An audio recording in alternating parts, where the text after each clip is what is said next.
You can have this feeling anytime you choose.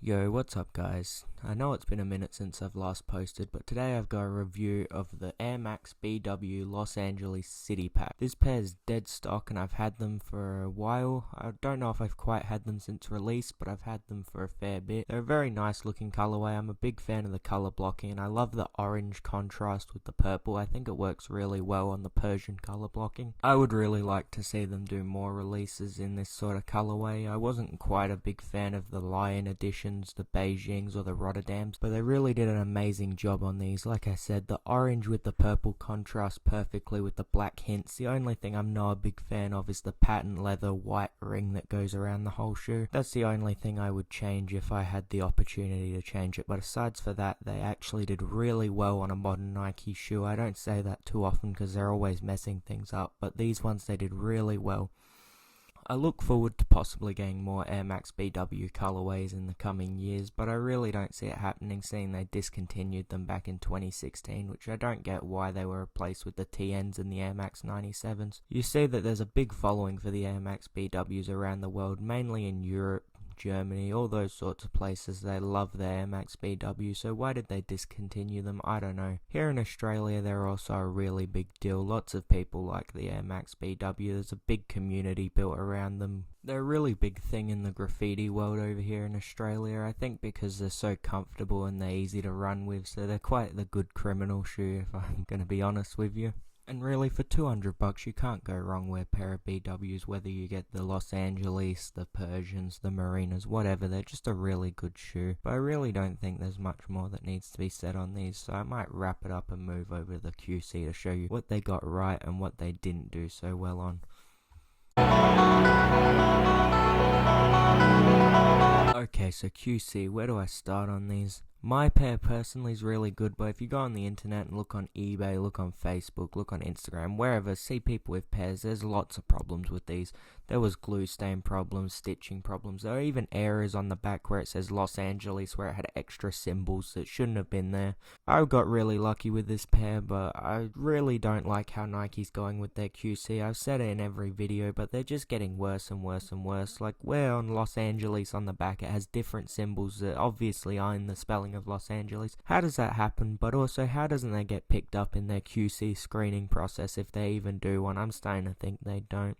I really don't get how they make these, what I would call rookie mistakes for such a big company worth billions of dollars. How do they make all these big mistakes on all these different shoes? Like, there's no pair of shoes that come out in good condition. From your Travis Scotts to your Off-Whites to just your standard GR releases like Jordan 1 mids that no one really worries about. They even get them wrong. Go real quick guys, go down and drop a like, subscribe, leave a comment if you're enjoying the video, and then hop over to my bio and go check out my TikTok and Instagram. Usernames are on the screen or links are in my bio. Go check it out. Alright, back to the video. It's really sad to see such a big company just let down its fans when there's a big surrounding fan base for these shoes.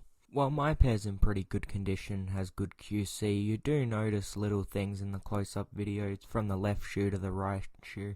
The left shoe has puckering all around the leather where it attaches to the midsole, which I really don't see how this occurs when you'd think both shoes in the same pair would be made by the same person, but I'm starting to think not, as you see on lots of pairs like the Travis Scott Jordan 4s, there were pairs with glue stains on one foot, the other foot perfectly fine. I don't really understand how things like this happen. Only thing I can put it down to is for some reason one person's making the left shoes and one person's making the right shoes, which doesn't make a whole lot of sense to me. But what does Nike do that really does make sense? Overall, QC problems aside, these shoes weren't so bad in that department. There's only a couple glue stains here and there on many pairs, but it's not as bad as lots of the other shoes. It's nowhere near as bad as the Marina Air Max BWs that I did a video on a couple of weeks ago. I'm personally really happy with these shoes. Like I said in the beginning, the color blocking, everything really makes this shoe can look past small QC things. So let's get over to my final opinion.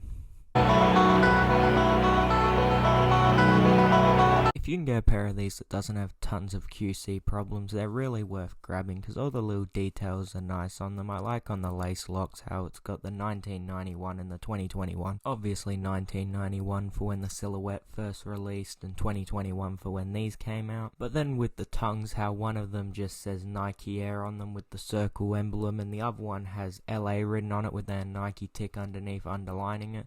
I think little details like that are cool. It's like when you get to the insole, you have a picture reminiscence of Palm Springs in California, obviously, which really adds nice detail to the shoes when you get into it, and the colorway just really pops and really works. Looks really good on foot. I think these are worth picking up 100%. I would buy another pair if they restocked them just to put away. Honestly, I'm a big fan of the BWs, and this is one of my all-time favorite. These and the 2016 Marinas would have to be the best BWs I've ever done. The color blocking, as I said in the beginning, is really good. The little touches of purple just really fit well with the orange. You wouldn't expect it, but then all the small details like the alterations in the tongue and the little swooshes hidden here and there, and then the insoles with the custom Palm Springs design, it's really nice. I personally think you should pick a pair of these up if you can get them for between 230 AUD and 250 AUD. They're 100% worth it. In the $300 ballpark that I've seen them going for, they're really not worth it if you get the QC problems. Pair like mine, I wouldn't pay $300 for, and mine's got pretty good QC. I don't know, I'd like to hear what you guys think all in all down in the comments below, so let me know. Tell me what you think. Do you think the QC's terrible? Do you think they're worth it? Do you like the colorway? What is your honest thoughts on these shoes? Because for me, I'm sold. I love them. If you want to have a real in-depth close look, I'm about to flick it over to the B-roll, so thanks for watching. Have a good one. Peace out.